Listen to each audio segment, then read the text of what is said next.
The first thing I want to talk about today is muting, and I'm not talking so much about palm muting, but one of the hardest things I find when playing the electric guitar is trying to keep everything quiet that you don't want to hear, right? So for instance, if I'm just playing one note, there are 5 other strings which potentially want to ring out, and it's my job to keep them quiet. So muting is going to be the first big thing I want to talk about. Now, the first part of this, I want to talk about some power chords. Who here knows what power chords are? So most people. Power chords are kind of the rock staple, if you like. Me, myself, being a rock player, if I'm playing a show, 90% of the night I'm pretty much playing power chords. A power chord is a very simple 2-note chord, and you'll definitely recognise them from things like this. Right, that's a power chord riff right there. So when I play this power chord here, you see I'm just using 2 fingers. I'm suitably using these 2 fingers. And yeah, this is an E power chord. I've got fret number 7 on the A string, and I've got fret number 9 on the D string. So this is something I see a lot as a guitar instructor. I see people who are playing power chords very much like this.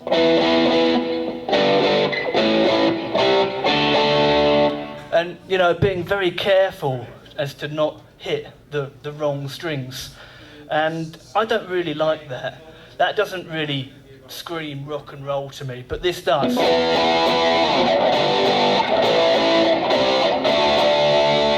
You see, right there, I'm not really concerning myself as to what strings my right hand is playing. I'm just playing them all, okay? I want to see if I can maybe get a volunteer to come and join me up here. Anybody? You, sir, come on up. Let's have a round of applause for this gentleman here. Very good. Come on up. Brad, nice to meet you. Brad, I want to give you... Come on up here if you want to come join me. It's kind of hard to get up here. I want to give Brad this hitting stick because this is a great demonstration of how all of the strings can be hit and you can only have some of them ring out. So let's do Rock You Like a Hurricane there. I'm just going to get Brad just to come and hit the strings here. Here's the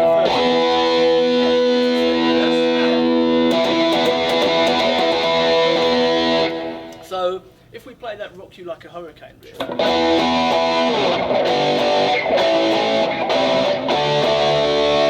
Okay, your turn.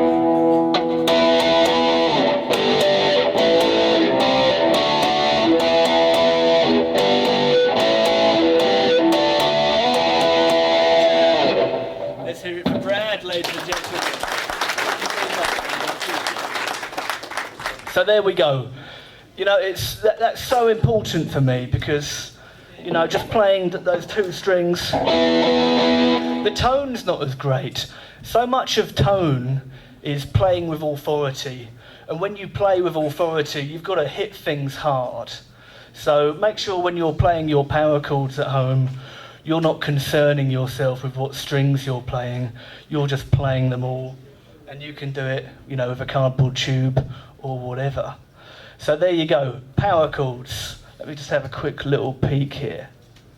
Right, so I want to talk about playing single notes as well. One of my favourite things when I'm playing single notes is to do something called a rake. Anybody know what I mean when I talk about a rake? Yes. Yeah, got a few people. So a rake, it's kind of a similar deal. It's when you play one note, but I'm picking all of the strings. Let me give you a rake.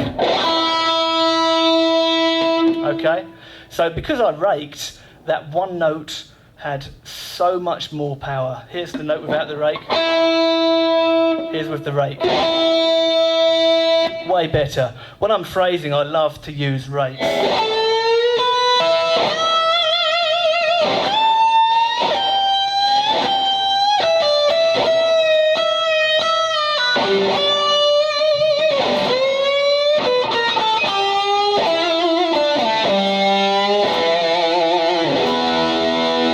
I think you'll agree that that's punchier than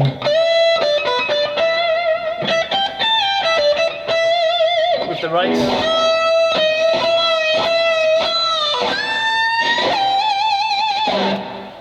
Yeah, just bigger and fuller. So how am I doing this rake? Where the power chord was predominantly a left-hand thing, as you saw when Brad came up and he hit my guitar, my left hand was muting everything. So, you know, these two fingers of heavy metal holding onto the chords, and then my first finger's job is to block out everything else. So going back to the power chord briefly here, if I play all the 6 strings, that's muted, that's good, and then muted, okay? So that was a total left-hand thing that I was doing there. But when I'm doing a rake, you know, often when we're playing lead, we're playing on the higher strings, and the lower strings are kind of more difficult to silence with your left hand. So I'm actually employing my right hand here. I'm using this karate chop area of my hand just to sit on the low strings. Okay, so that's what's happening there. I'm kind of between these two pickups. If you're too close to the bridge, you'll actually hear some of the open strings come out. They'll just be palm muted. Okay, that's not that clean. But if I move a little further up here, right, you can't hear any notes except for the one that I want you to. So just moving back to the bridge, you'll hear all of those open strings. And closer to... So there you go. Raking is huge.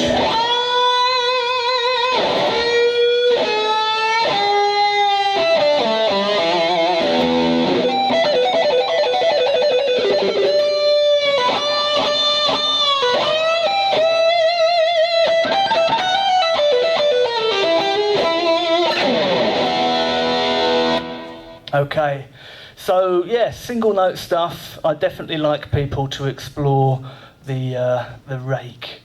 Right then, when I started playing guitar, my parents were so cool because they let me play loud.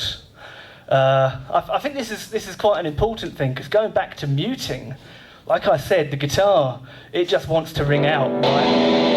You know, those open strings are just begging to be heard. And right now we're at sort of not a crazy volume, but it's kind of loud, and you can hear those. Now, when you're playing at home and you're too quiet, you know, you're not going to notice all of those little details. And then if you get to a gig and you turn up loud, all of these things are going to come out in your playing. So playing loud is really important. The next thing I want to talk about here, still on the topic of muting, is when you start playing, you know, I like to have my fingers on my volume knob quite a lot, because, like I said, those open strings, they just want to ring out. I didn't even do anything there, and already things are starting to feed back. So when I'm playing a show, and I'm about to start playing, my volume is off. And here's something that I like to do when I start playing. So what I did there, if I break that down, I turned the volume up and I did a pick slide. And this is so you don't hear any of that string noise again. There's the string noise. So volume up. And there's the first chord, and then I've turned my volume down again. So being in control of things like that is another super important way to get good tone, okay?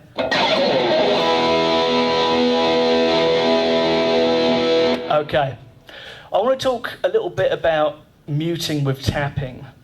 Everybody here know what tapping is? Yeah? Tapping is sort of one of my favourite things.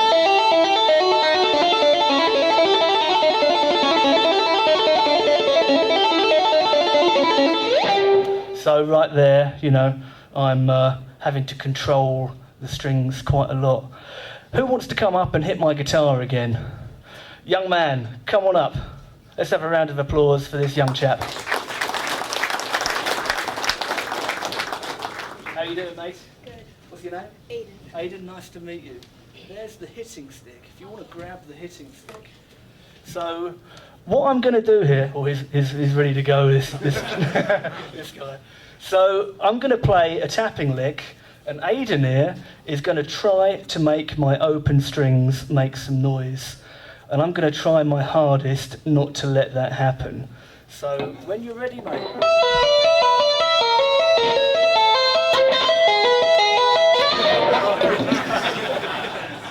He succeeded.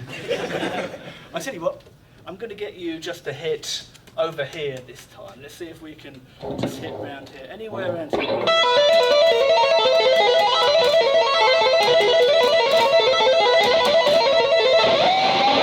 Okay, so under control. I want to do the same thing now, but without the muting technique, and we'll be able to enjoy what a glorious mess this can be. Okay.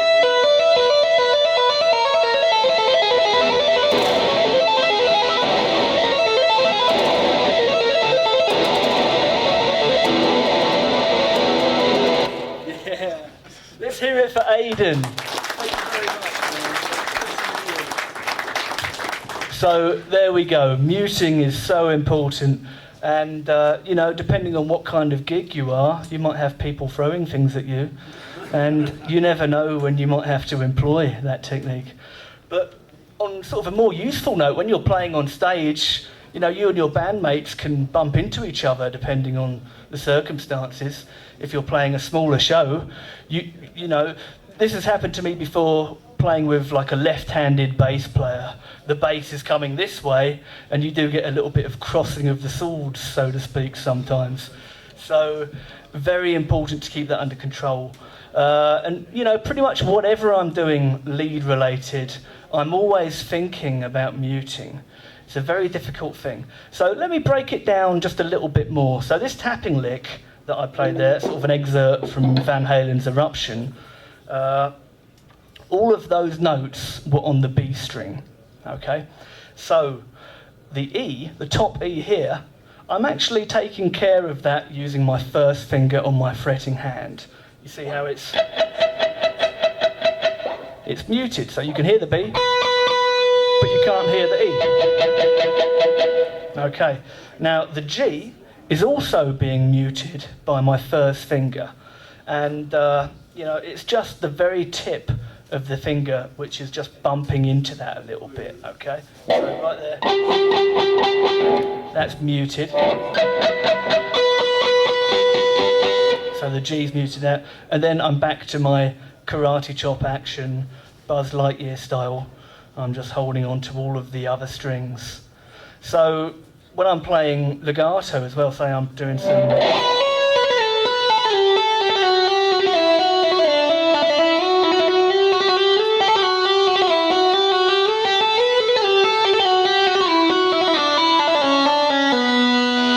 When I'm not picking any notes, I'm definitely doing a lot of that technique as well. Right, and that brings me on, still on the topic of muting, I want to talk about bending. I think bending is probably the most important thing a lead guitar player can do, because it's soulful, you know, it's a beautiful way to get from one note to another. Right, I'm bending the string and the pitch is changing. Now this is another thing I see as a guitar instructor quite a lot. Muting is so important with bending, especially when you release a bend. So that note that I played there on the B string, I bent it up, and in order to bend it up, I've actually got to disturb the strings which are next door.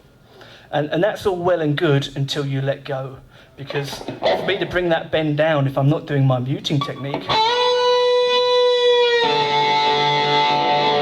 I've had to push the other strings out of the way, so when I let go of them, you know, you're going to hear them.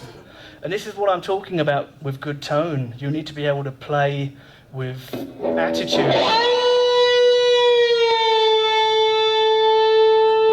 So when I'm letting that note down there, I'm actually maintaining contact with it. My left hand, all of these fingers that I'm bending with are touching the G string just to keep it quiet.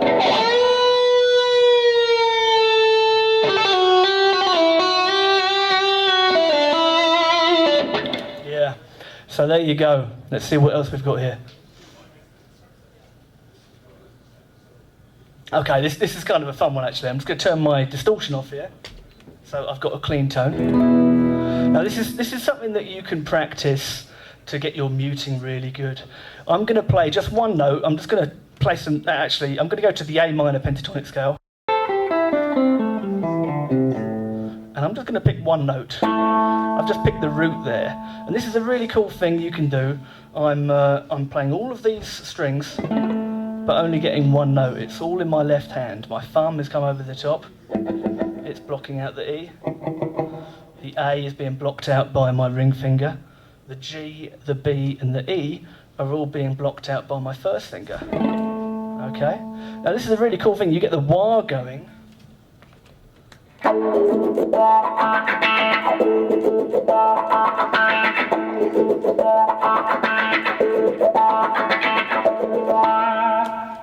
And you get that sort of 70s car chase kind of thing. And you know, that's a lot of fun, and it's a great way to improve that technique. If I just stretch out a little bit on that.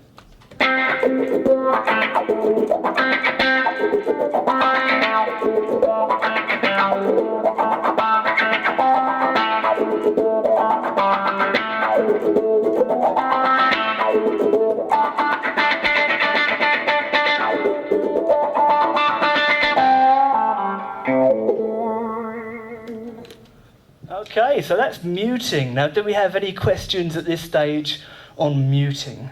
Yes, sir. You were talking about on the B string, kind of doing the tap. Mm-hmm. I'm taking hammers and pull-offs. How do you do a run-up like thinking Thunderstruck or something? Okay. You see Angus doing it with one hand, he's not Yeah. leading with his right hand. What's something Right. you can technique-wise on muting? That's a great question. I'm not sure how Angus would do that. And it's kind of an interesting thing because that song, Thunderstruck, does everybody know that song, the AC/DC song?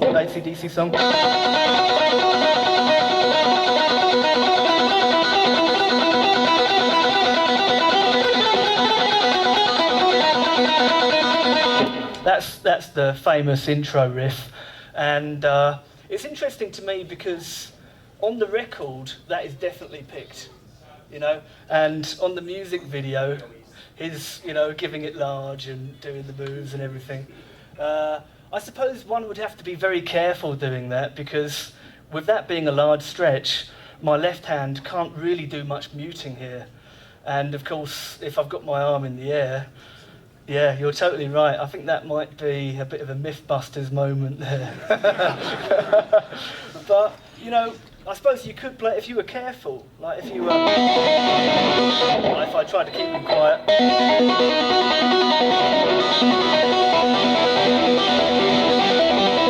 It's kind of messy, isn't it? Yeah, it is hard. So I think that's probably the best I can do. Good question, though. Thank you. Any more questions regarding muting? You, sir? You were also talking about rolling on the volume as you start. Are you doing that like mid-song as well? Like if Right. you're not, Yeah. So if there's a pause in the song, for sure. Like, what's a good example? A song with a big pause in it. I don't know, but yeah, for sure. Like if there's a break, you know.